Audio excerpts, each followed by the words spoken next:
নমস্কার, আমি বৈশাখী। শিল্প সাহিত্যবাই বৈশাখী চ্যানেলে সকল শ্রোতা বন্ধুদের স্বাগত জানাই।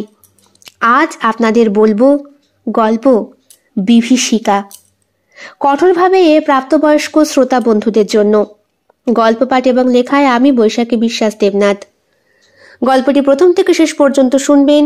ভালো লাগলে অবশ্যই লাইক করবেন, কমেন্ট করবেন, শেয়ার করবেন এবং আপনাদের প্রিয় চ্যানেল শিল্প সাহিত্যবাই বৈশাখী সাবস্ক্রাইব করে বেল বাটন প্রেস করে পাশে থাকতে একদম ভুলবেন না। বন্ধুরা, শিল্প সাহিত্যবাই বৈশাখী এখন চলে এসেছে ইউটিউব মিউজিক পডকাস্টে। ইচ্ছে করলে আপনারা সেখান থেকেও গল্প শুনতে পারেন এবং আপনাদের ব্যক্তিগত মতামত আমার সঙ্গে শেয়ার করতে পারেন। আজ আপনাদের বলবো বিভীষিকা, গল্প পাঠ এবং লেখায় আমি বৈশাখী বিশ্বাস দেবনাথ। গল্পটি অবশ্যই প্রাপ্তবয়স্ক শ্রোতা বন্ধুদের জন্য। বুঝলে হে পরিমল, বসে বসে মাইনে নিতে কার না ভালো লাগে। কেন স্যার, এমন কেন বলছেন? আর কি বলবো, এমন জায়গায় পোস্টিং হয়ে এলাম, সালা গত 6 মাস হয়ে গেল, কোনো ক্রিমিনাল কেস নেই, চোর নেই, ডাকাত নেই। বলি, এখানকার লোকে কি রাত্রে শোবার আগেও দরজা আওদা করে খুলে শোয় নাকি? স্যার, এই জায়গাটা শান্তিপূর্ণ, তাই। আরে শান্তিপূর্ণ না, শান্তিপূর্ণ রিয়ে। কয় ঘর লোকের বসতি আছে এখানে? আমি বাবা খেটে খাওয়া মানুষ, সরকারের টাকা ওই বসে বসে নিতে আমার একদম ভালো লাগে না। আপনি কি করতে চান স্যার? কি আর করতে চাই, একটা কেস পেলে ভালো হতো, অন্তত টাইমটা কাটতো। আমার বসত ভিটে সেই পশ্চিম মেদিনীপুর, বুঝলে, যেতেও পারি না। ওপর মহলে বললে ছুটিও হয় না। পুলিশের তো 24 ঘন্টা ডিউটি হে, তুমি তো জানোই। পরিমল হেসে বলল, হ্যাঁ স্যার, যা বলেছেন। তা তুমি কবে লাস্ট বাড়ি গিয়েছিলে? ওর কথা আর বলবেন না স্যার, লাস্ট বাড়ি গিয়েছিল 8 মাস আগে, নতুন বিয়ে করে রেখে এসেছে। সে কি পরিমল, বিয়ের গন্ধ কাটলো না এরই মধ্যে জয়েন করতে হলো? কি করবো স্যার, চাকরি বুঝতেই পাচ্ছেন। তা বউয়ের জন্য মনে কষ্ট হয় না নাকি? তা তো একটু হয়। বাবা বাবা, নতুন কচি বউ রেখে এসেছো, 7-8 মাস। আমারটা না হয় বাদই দাও, সংসার ধর্ম করতে করতে 20 বছর হলো, ছেলে পুলে বড় হয়ে গেছে, এখন বাড়ি যাওয়া না যাওয়া সমান। বউ আমার ধম্ব কম্ব করে, ছুঁতে পর্যন্ত দেয় না। তোমার হালও তা না হয়? পরিমলের মুখটা শুকিয়ে যায়, মনে মনে কি একটা যেন ভাবে। কি হে, কি ভাবছো? কিছু না স্যার। ওই শঙ্কর, যা তো দেখি 2 কাপ চা বানিয়ে নিয়ে আয় তো ভালো করে। ওই রতনের দোকানে যাবি, বেচারা সারাদিন দোকান খুলে বসে। বলি, আমার পশ্চিম মেদিনীপুরে এলাকায় দেখো না, চায়ের দোকানে সারাদিন লোকের ভিড় থাকে। সকালে ডিম টোস্ট, বেলা বাড়তেই দুধ চা, আর রচা তো চলছেই। একেবারে রাত সেই 12টা-1টা পর্যন্ত দোকান খোলা। ভোর 4:30-5টায় আবার খুলে দেয়, একেবারে রোডের ধারে। আর এখানে দেখো কয় ঘর লোকের বাস, এদিকে সারাদিন চায়ের দোকান খোলা। বলি শোন, ওই দুধ যখন দেবে তখন একটু দেখে আনিস বাবা। কথাটা বললেন সৌমিত্র বাবু, বয়সে বেশ বড়। পরিমল, রতন, শঙ্কর প্রত্যেকের থেকে ওনাকে সবাই বেশ ভালো নজরেই দেখে। মানুষটা খুব খোলামেলা আর বন্ধুর মতো মিশতে পছন্দ করেন। পরিমলকে অন্যমনস্কভাবে টেবিলের ওপরে বসে থাকতে দেখে উনি নিজের টেবিল ছেড়ে পরিমলের কাছে এগিয়ে এলেন। বললেন, ওর ঘাড়ে হাতটা রেখে, কি হে, কি ভাবছো? কিছু না স্যার। আরে তোমার নতুন বিয়ে হয়েছে, তোমার ছুটির বন্দোবস্ত আমি করে দেব। যাবে নাকি? দিন 15 কাটিয়ে এসো। না স্যার, তার দরকার নেই। কেন কেন দরকার নেই কেন? আমার বউ আমাকে বিয়ে করে খুশি না স্যার, ও ওর প্রেমিককে ভালোবাসে। বলো কি? আরে পুলিশের ঘরেই চুরি? Sir sir sir. কে, কি দরকার বলুন? স্যার স্যার, আমার স্বামী নিখোঁজ। স্বামী নিখোঁজ? পরিমল, চলে এসো, বোধহয় একটা কেস পেলাম এতদিন পর। কি হয়েছে বলুন? স্যার স্যার, আমার স্বামী স্যার গত 3 বছর ধরে নিখোঁজ। 3 বছর ধরে নিখোঁজ, আর আপনি এখন আসছেন রিপোর্ট লেখাতে? স্যার স্যার স্যার, ওরা কেউ বিশ্বাস করে না। কে ওরা? কারা ওরা? মহিলা মহিলাটির বয়স কমসে কম 37-38 মতো হবে। মাথা ভর্তি চুল, পরনে হলুদ আর কালোর ডুরে কাটা শাড়ি, ম্যাচিং ব্লাউজ। যদিও মাথার চুলগুলো এলোমেলো, অল্প সিঁদুর রয়েছে। মুখটা গোল পানা, চোখ দুটো বেশ বড় বড়, নাকটা টিকলো, ঠোঁটটা ঈষৎ ছোট তবে মুখের সাথে মানানসই। গায়ের রং ওই কালো না ফর্সাও না, মোটামুটি আছে। তবে দেহের বরণ বেশ আকর্ষণীয়। নড়ে চড়ে বসলেন সৌমিত্রবাবু। বললেন, কি বলছেন ম্যাডাম, একটু ক্লিয়ারলি বলবেন। স্যার স্যার ওরা ওরা আমাকে বলতে বলতে মহিলার পেছনে বেশ কয়েকটা শক্ত সামর্থ্য ছেলে এলো। মাফ করবেন স্যার, ওনার কথা বিশ্বাস করবেন না, খুব খুব শেয়ানা মেয়ে ছেলে, নিজের স্বামীকে খেয়ে। না স্যার, আমি আমি আমি আমার বরকে মারিনি, আমার বরকে আমি মারিনি। দাঁড়ান, থানায় এসে একজন মহিলার ওপরে এমন টর্চারের কথাবার্তা বললে আপনাদের সোজা কিন্তু জেলে পড়ব। উনি কি বলতে এসেছেন আগে শুনতে দিন, তারপর আপনারা আসবেন। স্যার, আমরা ওর বাড়ির লোক, আমি ওর বড় ভাসুর। পাশে দাঁড়িয়ে থাকা একটা ইয়ং ছোকরা পানের পিক ফেলে বলল, আমি ছোটরা ওর বিয়ে করে নি করব, আমার বৌদির মাথা ঠিক নেই, ছেড়ে দেন, বিয়ের পর থেকেই এমন। সেটা ওনার মুখ থেকেই শুনি। সৌমিত্রবাবুর ভারভারটি চেহারা এবং কণ্ঠস্বর রীতিমতো ভালো ভালো লোককে ভয় পাইয়ে দেয়, কাজেই তারাও একটু ভয় পেল। তবুও থানার ভেতরে ঢুকে বলল, বৌদি আমাদের ছেলে লিপানা বেরো না বৌদি, আর চলো বাড়ি চলো চলো, দাদা আর ফিরে আসবে না, দাদাকে যা করার তুমি তো করেই দিয়েছো। দাঁড়ান, আপনাদের স্পর্ধা তো কম না, উনি থানায় এসেছেন লেখাতে রিপোর্ট, আর আপনারা ওনাকে ধরে নিয়ে যাচ্ছেন। ওনার স্বামী গত 3 বছর ধরে নিখোঁজ। স্যার, নিখোঁজ টিখোঁজ কিছুই না, এ বৌদি সব জানে, আমাদের বলবে না। বড্ড টাটিয়াল মেয়ে ছেলে তো, নিজের বৌমা সম্পর্কে এমন কথা বলতে আপনার লজ্জা করলো না? ঘুরে কথাটা বলল পরিমল। সৌমিত্রবাবু পরিমলের দিকে হাত বাড়িয়ে তাকে চুপ করতে বলে বললেন, ব্যাপারটা খুলে বলুন আপনি, আপনার নাম কি? আমার নাম অপর্ণা সান্যাল। আজ থেকে বছর 3 আগেই আমার বিয়ে হয়। বিয়ের পরপরই আমার ফুলশয্যা রাত্রির দিন আমার স্বামী নিখোঁজ হয়ে যায়। তারপর থেকে ওরা আমাকে রিপোর্ট লেখাতে দেয়নি, ওরা আমাকে কিচ্ছু বলতে দেয়নি কাউকে, আমাকে ঘরে বদ্ধ করে রাখতো সব সময়, মারতো। আর কি করতো? নির্ভয়ে বলুন, আপনি ওদের ছাড়া থেকে বেরিয়ে আজ বাইরে বেরিয়ে এসেছেন, এখানে আপনাকে কেউ কিচ্ছু করবে না। পরিমল, 1 গ্লাস জল। হ্যাঁ স্যার। পরিমল 1 গ্লাস জল আনতে গেল, আর আনতে গিয়ে ভাবতে থাকলো নিজের কথা। মনে পড়ে যায় পরিমলের বিয়ের রাতের কথা। সংযুক্তাকে সেই দিন সোনার গয়না আর লাল বেনারসিতে কি সুন্দর না লাগছিল দেখতে, চকচক করছিল সমস্ত হাত পা। সংযুক্তার ছবি যখন পরিমলের মোবাইলে ওর দিদি পাঠিয়েছিল, নিচে তখন লিখেছিল, 1 দেখাতেই বিয়ে। ভাই জানিয়ে দিস, তোর পছন্দের মেয়ে তো আর পেলাম না, প্রেম তোর দ্বারা হলো না, সুতরাং এই মেয়েকেই আমরা সবাই মিলে পছন্দ করেছি, বাবা মার ভীষণ পছন্দ।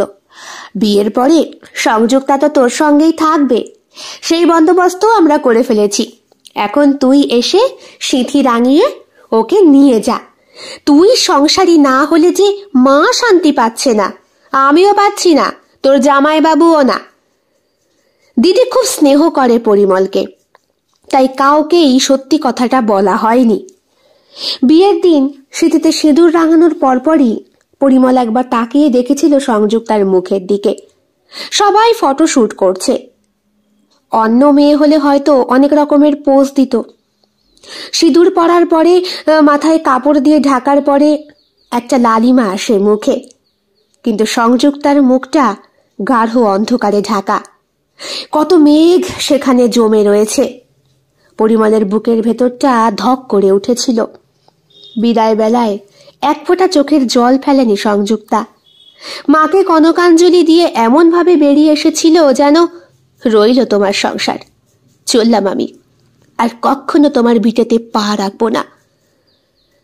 শ্বশুর বাড়ি পৌঁছানোর পর দিদি জামাইবাবু ঠাট্টা তামাশা করে সংযুক্তাকে বহুবার হাসানোর চেষ্টা করেছে। হেসেছে সংযুক্তা, স্মিত হাসি, ঠোঁটের কোনায় জোর করে ধরে রাখা একটা হাসি। এরপর ভাত কাপড় হয়েছে, বউ ভাতের অনুষ্ঠান হয়েছে, কিন্তু ফুলশয্যার দিন ওই ভরা পার্টির মাঝে সংযুক্তার চোখের জল যেন বাঁধ মানছিল না। যখন ওর বাপের বাড়ির লোকজন এসেছিল, পরিমল লক্ষ্য করেছিল বাপের বাড়ির লোক, বিশেষ করে সংযুক্তার দাদা বৌদি এবং সংযুক্তার ছোট বোনের চোখ দুটো কেমন যেন ওঠানামা করছে বারবার, স্থির নেই। যাদের চক্ষু স্থির থাকে না, যারা একটা মানুষের দিকে সমানভাবে চোখে চোখ রেখে কথা বলতে পারে না, বারবার মাটির দিকে তাকায়, তাদের কিছু তো একটা আছে। সেদিন রাতে শুতে শুতে প্রায় 1:30-2 বেজে গিয়েছিল। ঘর ভর্তি লোকের মাঝে বউয়ের ঘরে প্রবেশ করাটা পরিমলের কাছে অত্যন্ত লজ্জার। সেই 18 বছর বয়সে রমা বলে একটি মেয়েকে ভালোবেসে ফেলেছিল পরিমল। পাড়ারই মেয়েটা। শাড়ি পরে রমা যেত কলেজে। পরিমল তখন উচ্চ মাধ্যমিকের ছাত্র। যখন বুঝতে পেরেছিল এই বিয়েটা ঠিক সমানে সমানে হচ্ছে না, তখন নিজেকে সামলাতে খুব কষ্ট হয়েছিল পরিমলের। রমাদি যেই দিন ওর হাতে চিঠি দিয়ে বলেছিল, এই পরিমল, এদিকে শোন। কি? এই দেখ, এই চিঠিটা সম্রাট ডাকে দিবি, হ্যাঁ? বলবি আমি ওর প্রপোজাল রেখেছি, আমি ওকে ভালোবাসি। পরিমল হাঁ করে তাকিয়েছিল রমার মুখের দিকে। রমা বলল, তোকেই তো আমার জন্য রেখেছে বল। তুই তো আমাদের পিয়নগিরি করছিস, তাই না? কথায় কথায় আমি পড়তে গেলে তোকে দেখি, কলেজের সামনে সাইকেল নিয়ে দাঁড়িয়ে থাকিস। ওরে বাবা, তোর স্কুলেও তো অনেক সুন্দরী সুন্দরী প্রজাপতি ঘুরে বেড়াচ্ছে। শুধু শুধু কেন আমার পেছনে সময় নষ্ট করছিস রে? সম্রাটকে বলবি কোনো খবরইকে দিয়ে কাজ হবে না, নিজে এসে যেন আমার প্রপোজালটা স্বীকার করে। বাদবাকিটা আমি চিঠিতে লিখে দিয়েছি। সেই থেকে প্রেম করাকে নমো নমো বলে দিয়েছে পরিমল। কাজেই এত বছর পর জীবনে বসন্ত এলো, তাও কোকিলের কুঞ্চন আর হালকা নাতিশীতোষ্ণ বাতাসের কোনো স্পর্শ নেই। এ যেন থমথমে কালবৈশাখী মেঘের মতো, যখন তখন ক্লাউড ব্লাস্ট হতে পারে। ঘরে ঢুকে ছিটকানি বন্ধ করতেই পরিমল লক্ষ্য করল ওর স্ত্রী সংযুক্তা খাটের কোনায় নড়ে চড়ে বসেছে। আজ বউ ভাতের সাজে অপূর্ব সুন্দরী লাগছিল ওকে। পরনে পড়েছিল একটা দুধে আলতা রঙের শাড়ি। ফর্সা গরনে বেশ মানানসই হয়েছিল সেটা। গা ভর্তি সোনার গহনা আর মাথা ভর্তি সিঁদুর। যতই হাসির চেষ্টা না করুক কেন, তবুও যেন একটা আভা ছড়াচ্ছিল ওর চারিদিক থেকে। ঠিকমতো কথাবার্তা হয়নি তোমার সঙ্গে আমার। হঠাৎ করে বিয়েটা ঠিক হয়ে গেল। তা আমার সঙ্গে তোমার কোয়ার্টারে যাবার ব্যাপারটা নিশ্চয়ই তোমার বাড়ি থেকে সকলে তোমাকে জানিয়েছে? আচ্ছা, ভালো হলো। শোনো, আমার না ওই হানিমুন করার ছুটিটা আমি পাইনি। হ্যাঁ, যদিও চেষ্টা করছি, আশা করি খুব শিগগিরই হানিমুন। কিসের হানিমুন? আপনারা সবাই একরকম, তাই না? শরীরটা ফেলেই বুঝি খুব ভালো লাগে। নিন, আমাকে ভোগ করুন, আসুন, আমার মনটা পাবেন না। হতে পারে আপনার কাছে এটা ফিল্মি ডায়লগ, কিন্তু আমার কাছে এটা চিরন্তন সত্য। আমি মনে প্রাণে অন্য একজনকে ভালোবাসি। আমি আপ্যায়নকে ভালোবাসি। ওকে ছাড়া আমি বাঁচতে পারবো না। বাবা মা জোর করে আমাকে আপনার সঙ্গে বিয়ে দিতে বাধ্য করেছে। কি বলেছে জানেন? যদি আমি আপনাকে বিয়ে না করি তাহলে বাবা মা আত্মহত্যা করবে। দাদা বৌদি বলেছে ওই বাড়িতে নাকি আমার কোনো ঠাঁই নেই। কেন বলতে পারেন? আচ্ছা, আপ্যায়নের মধ্যে কি কি কমি আছে? হ্যাঁ, দেখতে শুনতে ভালো, ভালো পরিবারের ছেলে। হ্যাঁ, ওর বাবা রাজনীতির সঙ্গে যুক্ত। তাই বলে কি ছেলে খারাপ হবে? আমাকে কিছুতেই বিয়ে করতে দিল না, ওর কাছে যেতে দিল না। আপনার সঙ্গে বিয়ে তাকে পালাতে চেয়েছিলাম। আমার দোতলার ঘর থেকে শাড়ি ঝুলিয়ে পালাতে চেয়েছিলাম, সেটাও দিল না। ধরে ফেললো বৌদি। তারপর দাদা আমাকে একটা চড় মারলো, মেরে বলল, কান খুলে শুনে রাখ, এই বাড়ি থেকে যদি এক পা বেরিয়েছে আপ্যায়নের সঙ্গে পালাস, ওই বেরোনোই তো শেষ বেরোনো। এই বাড়িতে তো চিতা অব্দি ঢুকবে না। তুই কি ভুল করছিস বলতো সংযুক্তা? আপ্যায়নের পরিবার ভালো পরিবার?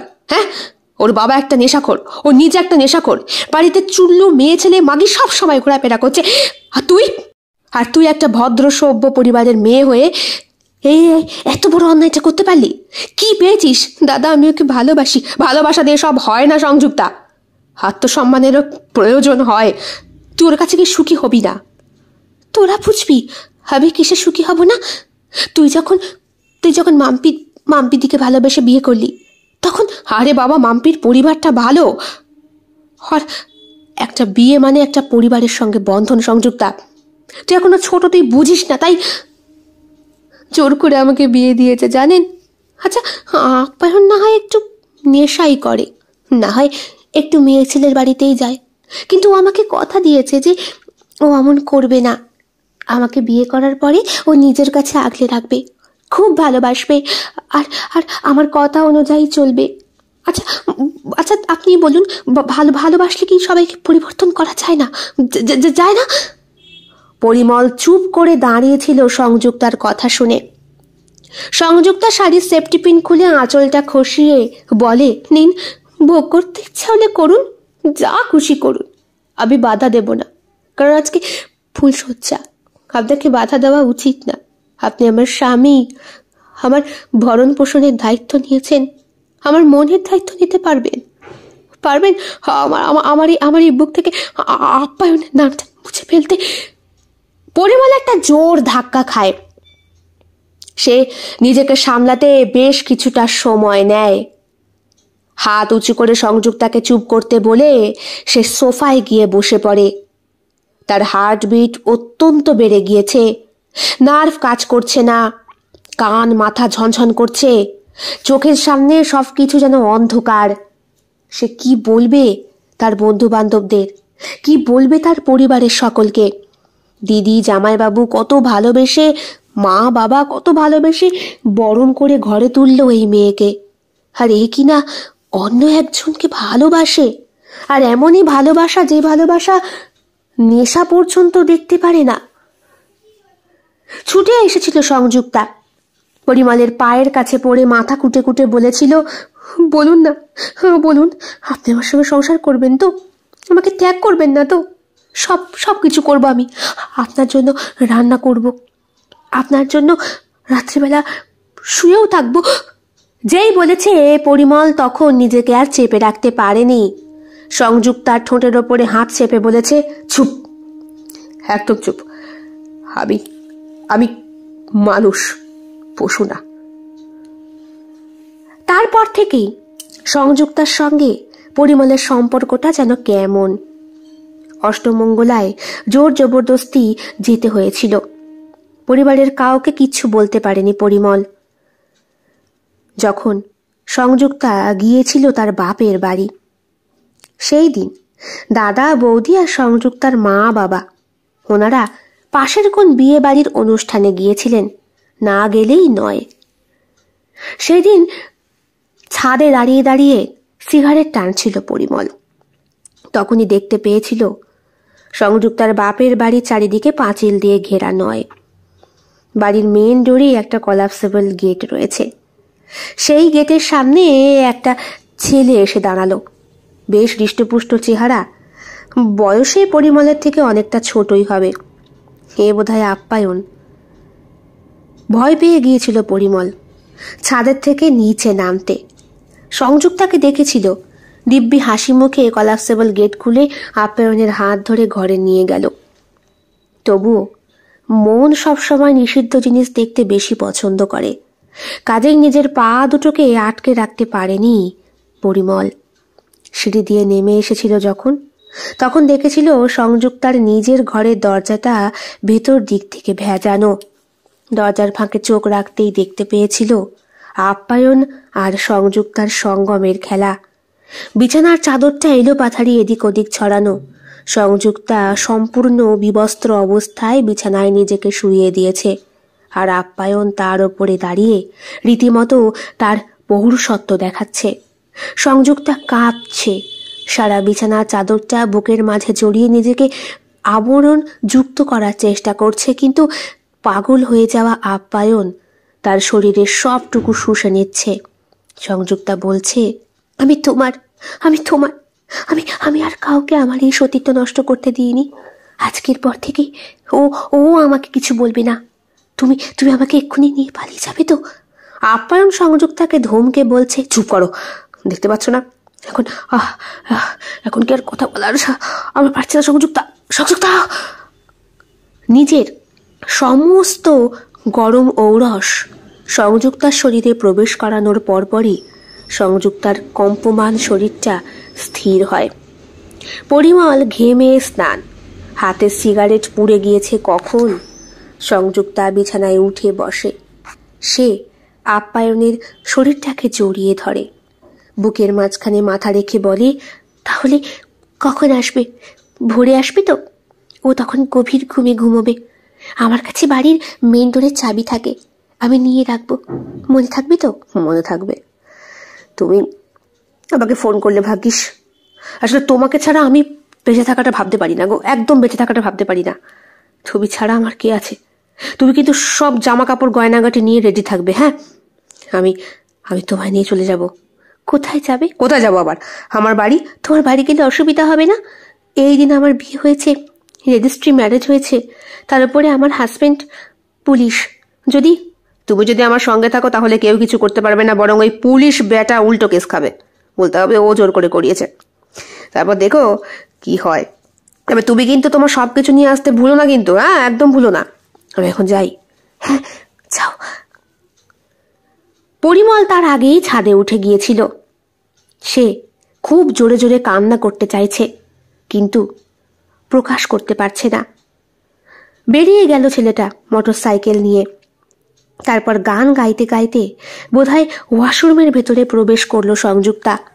পরিমল বুঝতে পারছে আজকে রাতেই সে চলে যাবে তাকে ছেড়ে। এরপরে পরিমল কি আর বাড়ি যাবে, নাকি সরাসরি থানায় চলে যাবে? গিয়েই বা কি লাভ? বাড়িতে গেলেই হাজারো প্রশ্ন। বাবা, মা, দিদি, জামাইবাবু সবাই ঘিরে ধরবে। না, তাদের সামনে লজ্জায় দাঁড়াতে পারবে না পরিমল। রাত গাঢ় হতেই বাবা, মা, দাদা, বৌদি ফিরে এলেন। সবাই সে কি জামাই আদর। তুমি আমাদের সঙ্গে গেলে পারতে কিন্তু বাবা। তাছাড়া আমাদের প্রতিবেশীরা অমন নয়। জেনেছে যখন মেয়ে আসবে জামাই নিয়ে, তখন তোমাদের শুদ্ধই নেমন্তন্ন করেছিল। কিন্তু সংযুক্তার এত শরীর খারাপ হলো যে ও বেচারি বিছানা থেকে মাথা তুলতে পারলো না। তো শরীর এখন ঠিক হয়েছে তো? পরিমল হ্যাঁ না কিচ্ছু বলতে পারল না। তবে সংযুক্তার শরীরটা চকচক করছে। ভালোবাসা পেয়ে নাকি অন্য কিছুর স্বাদে আস্বাদিত হয়ে যাওয়া শরীর দেখে ঘৃণা করছে পরিমলের ওকে। রাত গাঢ় হতেই সবাই ঘুমিয়ে পড়ল। বাড়ির মেন ডোরের দরজা রীতিমতো বন্ধ। সংযুক্তা সেদিন বলল, আজকে চাবিটা আমার কাছে থাক। কেন? তুই নিয়ে শুবি কেন? আসলে বাবা, ও সকালবেলা হাঁটতে বেরোয়। কি গো, বলো না। পরিমল তাকিয়েছিল ভ্যাবলার মতো সংযুক্তার মুখের দিকে। এই কদিনে এমন ভালোবেসে একবারও সংযুক্তা ডাকেনি। আর ভোরবেলা উঠে হাঁটতে বেরোয়? হ্যাঁ বেরোয়, তবে সেটা বাড়ির ছাদে। ছাদে গিয়ে ব্যায়াম করার অভ্যাস আছে, কিন্তু বাড়ির বাইরে তো নয়। পরিমল ভালোই বুঝতে পারল সংযুক্তা কি করবে। তার মন চাইছে সংযুক্তাকে জড়িয়ে ধরে আটকে রাখতে, কিন্তু বিবেক বলছে না, ও একটা নষ্ট মেয়ে মানুষ। হ্যাঁ হ্যাঁ হ্যাঁ, আমি হাঁটতে বেরোই। বাহ, সে তো খুব ভালো প্রস্তাব। তাহলে যখন হাঁটতে বেরোবে তখন তোমার আদরের শাশুড়ি মাকে সঙ্গে নিয়ে বেরিও। রুগী তো, তাও হাঁটতে পছন্দ করে না। ডাক্তার বলেছে বেশি করে হাঁটাহাঁটি করতে। তাহলে ঘুমোও ঠিক করে। হ্যাঁ বাবা, সকালে কথা হবে কোন। শরীর আজকে খুব টায়ার্ড, তোমাদেরও বুঝতে পারছি। তার উপরে সংযুক্তা সারাদিন অসুস্থ ছিল। শ্বশুর মশাই, শাশুড়ি মা, দাদা, বৌদি সকলে ঘুমিয়ে পড়লেও পরিমল চোখ বন্ধ করতে পারছে না। ধরে রাখতে চাইছে সংযুক্তাকে। একবার ওকে ধরে বলতে ইচ্ছে করছে, কেন এমন করলে আমার সঙ্গে? তুমি আমার দিকটা বিচার করলে না। তুমি ভালোবাসতে আমাকে একবার বলতে, অন্তত বিয়ের আগে একটু বলতে, দেখতে আমি কি করি। আমার চোখের সামনে তোমাকে আমি অন্যের হতে দেখেছি সংযুক্তা। এর থেকে কষ্টের আর কি হতে পারে? সঙ্গে সঙ্গে দরজা খুট করে খোলার শব্দ। পরিমলের হাতে তখনও হাত ঘড়িটা পড়া। হালকা আলো আঁধারির মাঝে দেখার চেষ্টা করছে সে কটা বাজে। ঘড়ির কাঁটায় তখন রাত 1:30 বাজে। দরজাটা আস্তে করে খুলে কলাপসেবল গেট খোলার শব্দেই পরিমলের বুকের ভেতরে ধুকপুকানি 100 গুণ বাড়তে শুরু করে। আলমারিটা হাঁ করে খোলা। ওই দামি জামা কাপড় আর গয়নাগাটি সব নিয়ে নিয়েছে, যেগুলো পরে বাপের বাড়িতে এসেছিল। ওই গয়নার মধ্যে দিদি জামাইবাবুর আশীর্বাদের গয়না পর্যন্ত রয়েছে, এমনকি বাবা মার দেওয়া গয়না অবধি। থাক, ও যদি ওইসব নিয়ে ভালো থাকে তাহলে সেটাই সই, তাই থাক। রাতে সংযুক্তা পালিয়ে গিয়েছিল, কিন্তু সকালবেলায় হলো আর এক বিপদ। ও সন্তোষ দা, সন্তোষ দা, কে? বলি মেয়ে জামাই এসেছে? হ্যাঁ এসেছে তো, ঘরে শোয়া। গিয়ে দেখো দেখি তোমার মেয়ে আছে নাকি। এগুলো কি বলছো হে পটল? ঠিকই বলছি সন্তোষ দা, তোমার মেয়েকে তো নদীর পাড়ে। ব্যাপারটা জানাজানি হয়ে যায়। নদীর পাড়ে সংযুক্তাকে অবচেতন অবস্থায় পাওয়া যায়। এরপরে সংযুক্তা যখন ফিরে আসে বাড়ি, তখন পুলিশও আসে। সংযুক্তাকে বারবার জিজ্ঞাসাবাদ করা সত্ত্বেও সে কোনো শব্দ বার করতে পারে না। তবে পরিমলের কাছে বিষয়টা সম্পূর্ণ পরিষ্কার। ওই আপ্যায়ন ছেলেটি সব নিয়ে চলে গিয়েছে সংযুক্তার। গয়না গাটি শাড়ি হয়তো আবার কিনে নেওয়া যাবে, কিন্তু যেটা নিয়ে গেছে সেটা আর কোনোদিন ফিরে আসবে না। 2-3 দিন পরে পরিমল সংযুক্তাকে নিয়েই তার বাড়ি ফিরে আসে। সংযুক্তা রাতে বিছানায় শুয়ে ফুপিয়ে ফুপিয়ে কান্না করছিল। কি হয়েছে? শরীর খারাপ? কথাটা শোনার পর সংযুক্তার কান্না আরো বেড়ে গিয়েছিল। কান্না করে আর কি হবে? গয়নাগাটি গেছে, শাড়ি গেছে, আবার কিনে দেবো খনি। কেঁদো না, শুয়ে পড়ো। পরিমলের ইচ্ছে করছিল সংযুক্তাকে ঠাঁটিয়ে একটা চড় মারতে, আরো অনেক প্রশ্ন করতে, উত্তর পেতে, কিন্তু মেয়েটার মলিন বদনের দিকে তাকিয়ে পিছপা হয়ে গেল পরিমল। থাক না, ও তো নিজেই বুঝতে পারছে ও কত বড় ভুল করেছে। তারপরে না হয় থাক, আর কিছু নাই বললাম। এরপর কেটে গিয়েছে সম্পূর্ণ 3 মাস। পরিমল আগেই চলে গিয়েছে ডিউটিতে। একদিন হঠাৎ করে দিদি ফোন করে জানায়, কি রে তুই এত দুষ্টু? হ্যাঁ, নে তোর জামাইবাবু কথা বলবে। শালাবাবু একসাথেই? হ্যাঁ যাক, তোমার গিন্নি তো মা হতে চলেছে। পরিমলের মাথায় বাজ পড়ার মতো অবস্থা। বলতে পারেনি না, ওই রাতে হেসে বলেছিল, যাক ভালোই তো হয়েছে, আপনারা একটু দেখে শুনে নেবেন জামাইবাবু। সে কি, প্রথম বাচ্চা তোমার, তুমি আসবে না? আমার ডিউটি সম্পর্কে তো আপনি সবই জানেন জামাইবাবু। তা ঠিক, ঠিক আছে, তুমি সাবধানে ডিউটি করো। আমরা দেখি, ভালো ডাক্তার দেখাতে হবে তো। পরিমল জল নিয়ে আসে।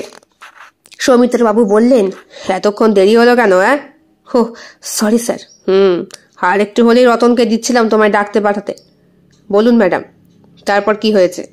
ফুলশয্যার রাত থেকেই তো আমার স্বামী নিখোঁজ। আমি জানি না, ওরা আমার বরকে মেরে ফেলেছে। ওরা আমার। বলে চুপ হয়ে গেলেন অপর্ণা দেবী। আপনি জলটা খেয়ে নিন। সৌমিত্রবাবু 1 গ্লাস জল আগিয়ে দিলেন ওনার ঠোঁটের সামনে। এদিকে অপর্ণা দেবীর ভাসুর, দেওর সবাই কিন্তু তখনও থানাতেই দাঁড়িয়ে। পরিমল বললেন, আপনারা এদিকে এসে বসুন না, ওনার বয়ানটা আগে নেওয়া হোক, তারপরে আপনার কথা শোনা হবে। আরে মশাই, আপনারা ভুল করছেন। একটা পাগল ছাগলকে দিয়ে এসব হয় কখনো? আর দেখুন, আমার বৌদির সঙ্গে যখন আমার দাদার বিয়ে হয়, আমরা তখন বুঝতে পারিনি, পরে বুঝতে পেরেছি যে আমাদের বৌদির মাথায় সিট আছে। আস্ত পাগল একটা মেয়ে ছেলে। এরপরে আপনাদের কথা পরে শুনবো, আগে ওনারটা শুনে নি। আপনি বলুন। আমি বিয়ে হয়ে যেদিন এলাম, সেই কাল রাত্রের দিন আমার শাশুড়ি মা, শ্বশুর মশাই সবাই আমাকে পই পই করে বারণ করে দিল। বলল আজ নাকি বরের সঙ্গে দেখা করা যায় না। আমি সত্যি দেখা করতে চাইনি। কিন্তু ও আমার সঙ্গে দেখা করতে এসেছিল। আমি বললাম, তুমি এখন চলে যাও, ওরা ওরা তুমি মেরে ফেলবে, চলে যাও। তখন ও বলল, ওরা আমাকে এমনিও মেরে ফেলবে। তোমাকে সবটা আমি বলে যেতে চাই। এই বাড়িতে অনেক গন্ধ আছে। আমরা আমরা কেউ ভালো নই অপর্ণা, আমরা সবাই খারাপ। তোমাকে খারাপের মধ্যে এনে আমি অনেক বড় ভুল করেছি। যদিও আমি চেষ্টা করব তোমাকে যত তাড়াতাড়ি সম্ভব এখান থেকে নিয়ে যাবার। কি হয়েছে আমাকে একটু খুলে বলুন না। তারপর তারপর ও আমাকে বলল, আমার বড় বৌদি ভালো মেয়ে ছেলে নয়। আমার ছোট ভাইয়ের সঙ্গে সে থাকে, অন্যদিকে আমার বাবা বাড়ির কাজের মহিলার সঙ্গে। বিশ্বাস করো, আমি প্রত্যেকেরকে নষ্ট হতে দেখেছি। আমি প্রত্যেকের সঙ্গে প্রত্যেকের মেলামেশা নিজের চোখে প্রত্যক্ষ করেছি, অথচ কিছু বলতে পারিনি। কেন জানো? কেন? আত্মসম্মান আর পরিবারের আঘাতের ভয়ে। হয়তো আমাকে ওরা ভুল প্রমাণ করে দেবে। আর আমার বড় বৌদি এতটা পরিমাণে ছলনাময়ী যে হয়তো হয়তো তোমার কানে আগেই লাগাবে যে আমি তার সাথে কিছু করেছি। তখন আপনি কি করলেন? আমি চুপ করে আমার স্বামীর কথা শুনছিলাম আর অবাক হয়ে যাচ্ছিলাম। বলেছিলাম, তোমাদের এত বড় বনেদি পরিবার, তোমার কোথাও ভুল হচ্ছে না তো? না না না না, বনেদি পরিবার মানে যে সুখের পরিবার, এইসব ধারণা থেকে বেরিয়ে এসো অপর্ণা। তোমাকে নিজেকেই রাশ টানতে হবে। আমি তোমাকে এইটা বলতেই এসেছি যে আগামীকাল আমাদের ফুলশয্যা, নতুন জীবন শুরু আমাদের। আমি চাই তোমার সঙ্গে স্বামী স্ত্রীর সম্পর্ক করার আগে আমার পরিবারের ইতিহাস সম্পর্কে অবগত করতে। নাহলে হয়তো তুমি কোনোদিন খেলার ছলে দেখে ফেললে আমার বড় বৌদিকে আমার ছোট ভাইয়ের সঙ্গে আর আমার বাবাকে কাজের মেয়ের সঙ্গে। তখন তুমি ভাববে না যে আমি কোথায় এসে পড়েছি? আপনার তখন প্রশ্ন করতে ইচ্ছা করেনি আপনার স্বামীর কেউ আছে কিনা? বিশ্বাস করুন, আমি ওকে প্রশ্নটা করেছিলাম। ও বলল, না, আমার এসব ঘৃণা করে আমার। আমি জানি আমার বাবা আমাকে অনেকের সঙ্গেই থাকতে বলেছে, তাতে আমাদের সুবিধে। ভবিষ্যতের এমএলএ এমপি হতে গেলে নাকি আমাকে অনেক কিছু ত্যাগ করতে হবে, কিন্তু আমার দরকার নেই। আমি সরকারি শিক্ষক হয়ে যা ইনকাম করছি তাতে আমার বউয়ের পেট ঠিক আমি চালাতে পারবো। কিন্তু এটাই হয়েছে আমার পরিবার থেকে আমাকে সরিয়ে দেওয়ার একটা মোক্ষম কারণ। তুমি আমাকে ভুল বুঝো না অপর্ণা, আমি তোমার সঙ্গে সংসার করতেই চাই, কিন্তু এই নোংরা জায়গায় থেকে তোমার সাথে আমি কিছুই শুরু করব না। আমি তোমাকে অন্য জায়গায় নিয়ে যাব, বাসা ভাড়া থাকবো আমরা, তবুও। তারপর আমাদের ফুলশয্যার দিন এলো। সে যখন আমায় কথাগুলো বলে ঘর থেকে বেরোলো, তখন আমি দেখেছিলাম তার পেছনে পেছনে একটা ছায়া মূর্তি যাচ্ছে। ফুলশয্যার দিন রাতে সন্ধেবেলা যখন আমাকে সাজানোর জন্য লোক এসেছে, আমি সেজে গুজে তৈরি হয়ে ঘর থেকে বেরোবো, এমন সময় শুনি ও নাকি নিখোঁজ হয়ে গিয়েছে। আমি জানি ও নিখোঁজ হয়নি, ওকে নিখোঁজ করা হয়েছে। ও আমাকে এটাও বলেছিল যে আমার ছোট ভাই কাজের বাড়ির মেয়ে, তার সন্তান। আমার বড় ভাই কার সন্তান আমি জানি না, তবে আমার মাকে ডাক্তার দেখাতে গিয়ে আমি জানতে পেরেছি যে আমার মায়ের নাকি সন্তান ধারণের কোনো ক্ষমতাই নেই। কাজে এই পরিবার, এই সম্পত্তি, এই সব কিছুর উত্তরাধিকারী কে হবে সেই সম্পর্কে আমি অবগত নই। যদিও আমি এখানে থাকতে চাই না, তোমাকে নিয়ে বসতিও করতে চাই না, তবুও এই পরিবারের সম্পত্তির লোভ খুব মারাত্মক জিনিস অপর্ণা। কাকে কিভাবে যে মেরে ফেলবে, বিশেষ করে আমার বড় বৌদি সোনা গয়না টাকা পয়সার প্রতি এতটাই আসক্ত যে ওই মহিলাকে দিয়ে আমি কোনো ভরসা করতে পারি না। ঘুরে বসলেন সৌমিত্রবাবু, পরিমলের দিকে তাকিয়ে বললেন, কি মনে হয় পরিমল, ব্যাপারটা কি? স্যার, আমার তো মনে হচ্ছে ওনার ভাসুর আর দেওরকে আগে আটক করা উচিত, আর ওনার শ্বশুর মশাইকেও। শ্বশুর মশাই তো আর বেঁচে নেই। সে কি? হ্যাঁ, ও নিখোঁজ হওয়ার পর উনি অসুস্থ হয়ে পড়লেন। তারপরে একদিন উনি হার্ট অ্যাটাকে।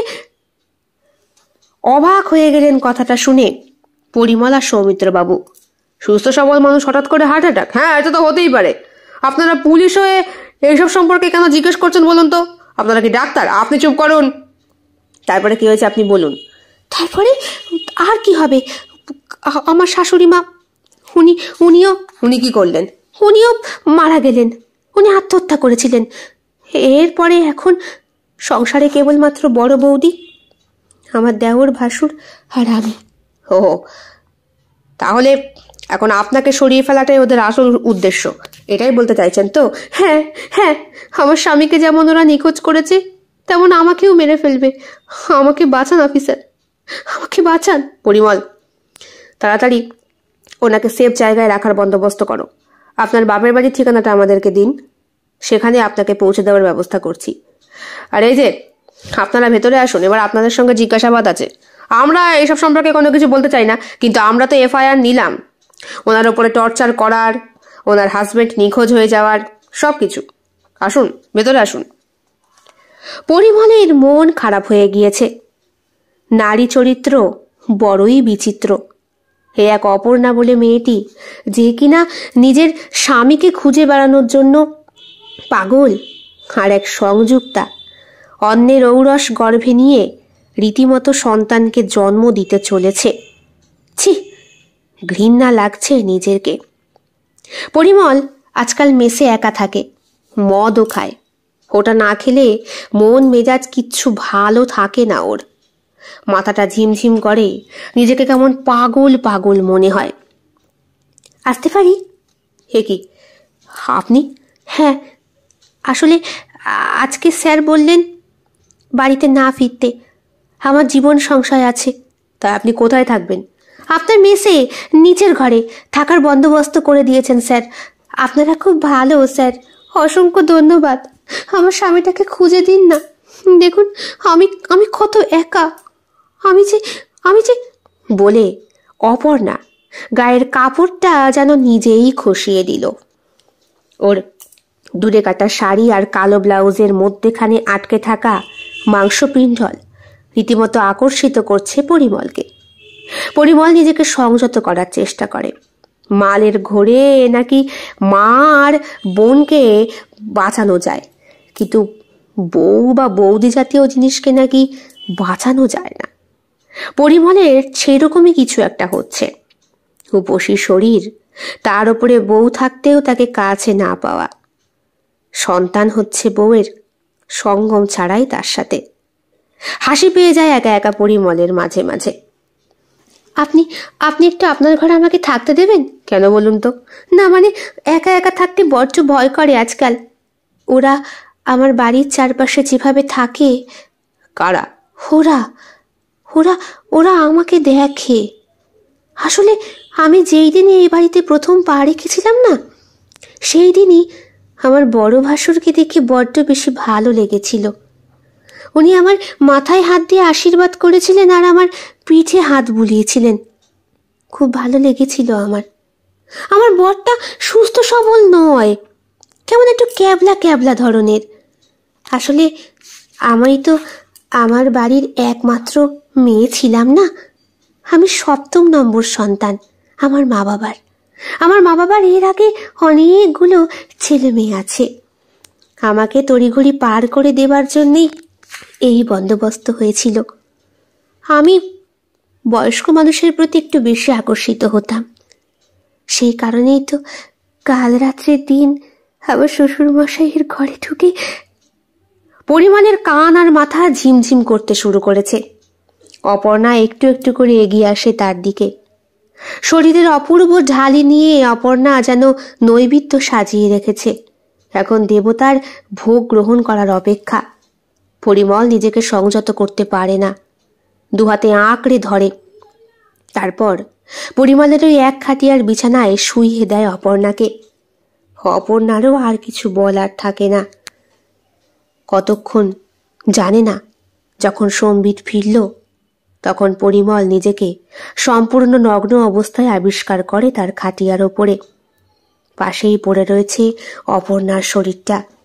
কি সুন্দর এই দেহ, আর এই দেহ কি না কি করতে পারে। পরের দিন থানায় পরিমল যখন আসে তখন অপর্ণাও উপস্থিত। ওর থাকার বন্দোবস্ত হয়েছে একটা লেডিস হোস্টেলে। ওর হাজবেন্ড নিখোঁজ হয়ে যাওয়ার খোঁজ খবর চলছে। দেওর আর ভাসুরকে গ্রেপ্তার করা হয়েছে। বড় বৌদি অন্তঃসত্ত্বা, তাই তাকে গ্রেপ্তার করা হয়নি। অন্যদিকে পরিমলের ফোনটা বেজে ওঠে। হ্যাঁ রে বাবু, তোর একটা ছেলে হয়েছে, ফুটফুটে ছেলে, প্রিম্যাচিওর বুঝলি। ওই বৌমা সিঁড়ি দিয়ে পিছলে পড়ে গিয়েছিল। তোকে ফোন করে বিচলিত করিনি, কোন কেস খামারি নিয়ে থাকবি। তাছাড়া বাড়িতে দেখার লোকের তো অভাব নেই। বৌমার বাড়ি থেকে ওর দাদা বৌদি বাবা মা সবাই এসেছে। পারলে তুইও একবার এসে তোর ছেলেকে দেখে যাস ছুটি নিয়ে। পরিমল চুপ করে তাকিয়ে থাকে খোলা আকাশের দিকে। আচ্ছা, এসব নিষিদ্ধ কাজের কি কোনো শেষ আছে? গতকাল রাতে অপর্ণা যেটা করলো, বা নিজেকে সংযত রাখতে না পেরে পরিমল যেটা করলো, তার ঔরস্য আবার জন্ম নেবে না তো?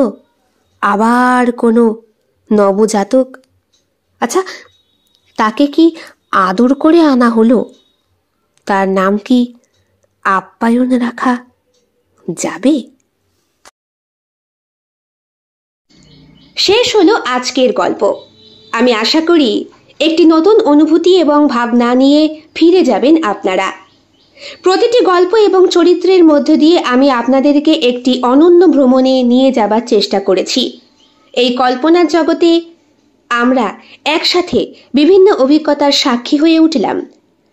আপনারা যদি এই গল্পগুলো উপভোগ করে থাকেন এবং কিছু ভাবনার খোরাক পেয়ে থাকেন, তবে অবশ্যই আমার পরবর্তী কল্পনার গল্পের জন্য অপেক্ষা করবেন। ধন্যবাদ, এবং এই যাত্রা আপনাদের অবশ্যই অব্যাহত রাখুন। কেমন লেগেছে আজকের নিবেদন?